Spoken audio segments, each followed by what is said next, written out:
Right, on to another day. Thankfully it's a nice sunny day. Been wet and it's a bit dewy on the floor, which is a shame because I'm going to have to get under that now because we're doing an oil change. Usual suspects, we need some gloves. We've got the oil filter, we've got a Bosch one, and obviously a made up little kind of pan for the oil to drain into. So yeah, let's crack on. Oh yeah, but let's look at that arch gap. Can't wait to get the Bilsteins on there. It's got to be the biggest arch gap I've ever seen in my life. Mind the gap. Really thankful for is it looks as though it hasn't been jacked up loads of times, and thankfully we haven't got shitloads of rust on these seals, so yeah, we can jack up without too much of a problem. So we've got a jack ready. I need to go get the axle stands. I'm jacking up from the right hand side. I'm going to see if I can get away with just doing the right hand side. I'm not sure yet where the filter position is, but we'll see in a minute and I'll let you know. Right, so I've got it jacked up this side, and I've also decided to use the factory scissor jack, which I hate these things. They're lethal. Don't trust one of those jacks on its own. Well, don't trust any jack on its own. And always stick something under there as a secondary precaution if the car drops down. I'm going to put an alloy wheel placed under, as well as jacks, axle stands even, just to be doubly, trebly, quadruply sure that if that drops, you're not going to get crushed. Always make sure you do. But yeah, anyway, I'm going to go back to position. Actually, you can just see through here. Literally see through the front grille. It's actually literally just there. That is the oil filter just there. So right hand side, right at the front, really easy position. So yeah, happy days. Let's get the sump plug bolt off. Back, it's on the back of there. It's around there, but I'll show you in a minute. And get that off, get the oil drained. So we stuck my one of my spare, or my wets, for my race car, my Civic Type R race car, and that's going to just basically sit near the subframe, and if that falls, that's going to sit on both those two bits. The sump plug is just there, as you can see, so it's actually not much of a reach around to get to that anyway, so I feel fairly safe under this car, but still make sure that you're safe. I'm going to also put some axle stands there as well, just in 14 mil. So let's just check. I've stuck a 14 mil on there. I suspect it's going to be 14 mil, but let's have a look. No, it's a 13 mil, so get your 13 mil on there. It's lefty loosey, but if we're looking from the front of the car like this, it's always confusing when you're underneath a car. So you need to go that way from here. So literally, wrench. There you go. That's cracked off. Then we just need to get that catch tank under there ready to catch all the oil. So yeah, happy days. While that's draining away, have a little look at your sump plug bolt. Mine's in awesome condition. That's what I like to see. Obviously these have a little magnet on the bottom of them. Look for any little kind of metal filings. If you've got some, you may have some engine wear, maybe some problems on the way. This one doesn't, so I'm really pleased with that. Happy days. Let's look at that mess. Normally shitloads of oil ends up on me. This time a lot of it's ended up on the floor, and actually there's a surprising amount of oil in this sump, so I think we're just about going to be okay, but yeah, we're going to have to be careful with that. But there's certainly a lot of cleanup, and this is the only problem with doing an oil change on your driveway. Oh well. What we're going to do is we're going to decant all of that into one abundance, and we'll chuck that big huge one away another time. Now, I don't want to say I'm hugely concerned about it, but one thing is for sure, that oil is very thin and very watery looking. If you look at that splash, the viscosity of that oil looks like super thin, and there's no emulsifying, so there's no water in there, but it just looks really thin. So I question whether the right viscosity of oil has been put in this car, but you know, this is the reason why you should replace your oil yourself. Factory weight of oil and viscosity is 5 weight 30. That is what we're going to put in. I'll show you what we're about to put in. I have no affiliation with any oil companies. I prefer to use specific oil, and there's only certain ones I use. This rock oil carbon 530 that we've got is and was used in our Civic Type R race car. So and I also use it in the Fiesta ST, and the reason being is it's awesome oil and it's really good price. So yeah, rock oil, and this is like a race oil. I use this actually in the race car Civic, now going to be in the race KA, and also the ST Fiesta, because we give it a good old rag, so it needs some good stuff.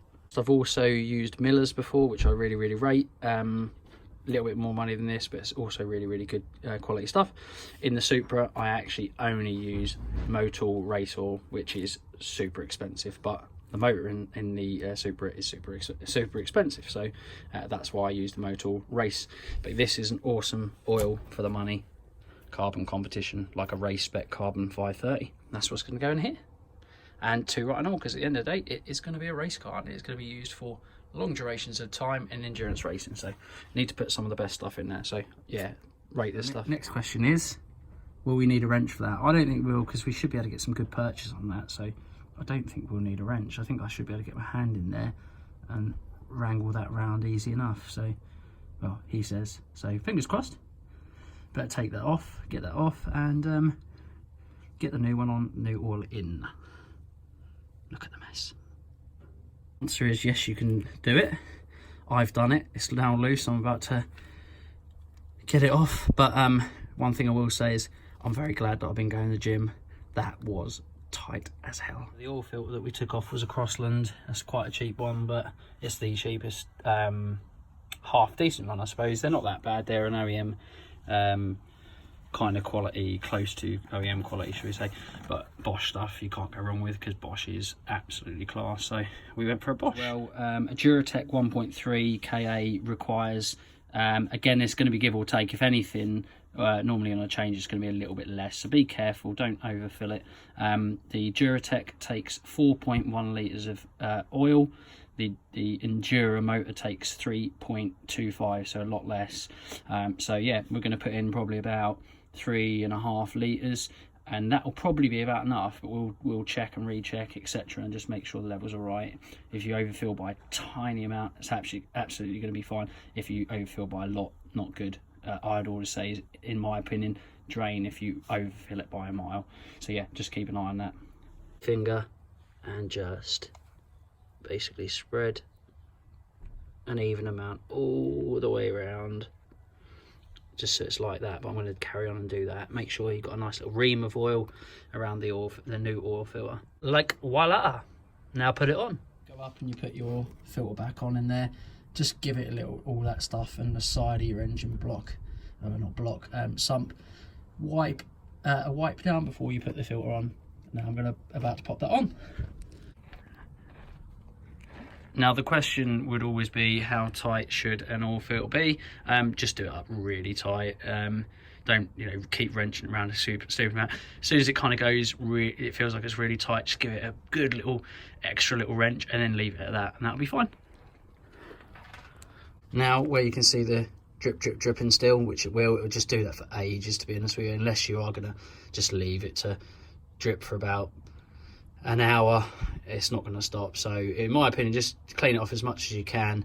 Keep cleaning it as you're just winding the threads on and into the side of the bottom of the sump, and then just tighten it up and give it a little wipe again, and you'll be good to go. Do it back up, this time opposite way. Feel it go tight. Give it another little, and that'll do. Cans have like marks. The little ones are going to be half a litre, the big ones are going to be a litre. So 1 litre, 2 litre, 3 litre, 4, 4.5, and obviously 5 up here somewhere as it starts, because it's a 5 litre can. So I've used this for top-ups, I think, in the race car. So there's about, if I get that straight, it's really the KA should, if it was completely dry, take all of this roughly.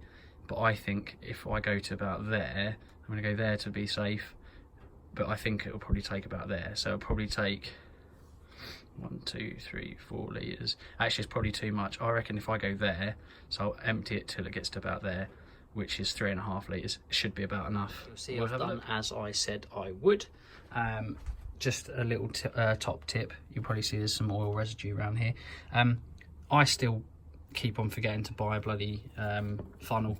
Buy a funnel, because otherwise when you first put a fairly full oil can to fill up, you spill it everywhere, and you have to clean it all up, otherwise you get oil everywhere. And obviously if oil goes on the back of stuff like your manifold, oil has a specific oil flash point, which means that basically that's the point at which the temperature gets to a point where it's going to ignite the oil, cause fires. But it shouldn't do in that limited amounts. But yeah, give it a clean up if you do it without a funnel. Don't worry about putting the oil cap back on, because you've got to check obviously oil level here. So I'm just going to give this a little wipe, and then I'll have a look. Obviously it needs to be in between those two cut out triangles. The problem with new oil is it's very hard to tell, especially on some dipsticks, but this dipstick's really good. See, as you can see, the new oil is coming up to just over minimum, but you've got to give it a little bit of time to settle, because we've only just put that in, so that might go a bit higher. So I'm just going to wipe it again with a rag and then dip it again and just check in about a minute. The car's still jacked up and whatnot. I'm actually going to take the jacks off, let this settle, and then recheck the oil level. Your axle stands, which I already have, and obviously the wheel or anything else you put underneath there, and then remove your jacks. Let's recheck. So actually, if anything, it looks a little bit lower. So yeah, we need to put a good probably 0.25 of a litre, I reckon, to get that close to the high level. So let's try that. So you probably can't quite see that well, but it is about halfway. So I'm gonna leave it at that. I'm gonna run it up a little bit for a minute or two, and then I'm gonna recheck the oil. Obviously just turn, you don't have to, but I'm gonna put the cap back on.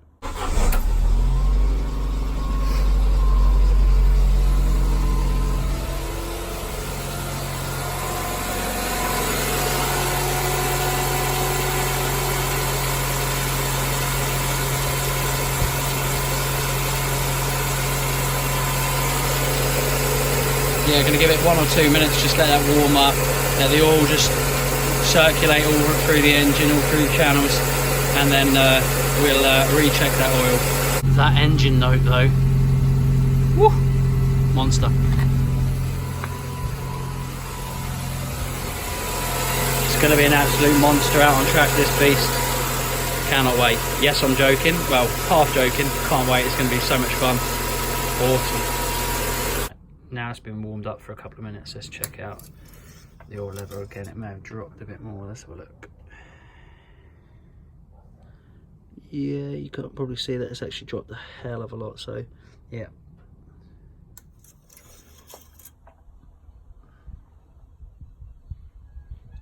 Okay, that's 3/4 full, that's nearly full. I'm going to leave it at that. Basically, let me just put that back in. That has actually pretty much taken all of the oil that I showed you. So I think the 4.1 litres that's suggested for an oil change, if you give it a good drain, realistically it is going to need roughly about that. I've found that a lot of cars don't need that, and you've got to be really careful not to go over.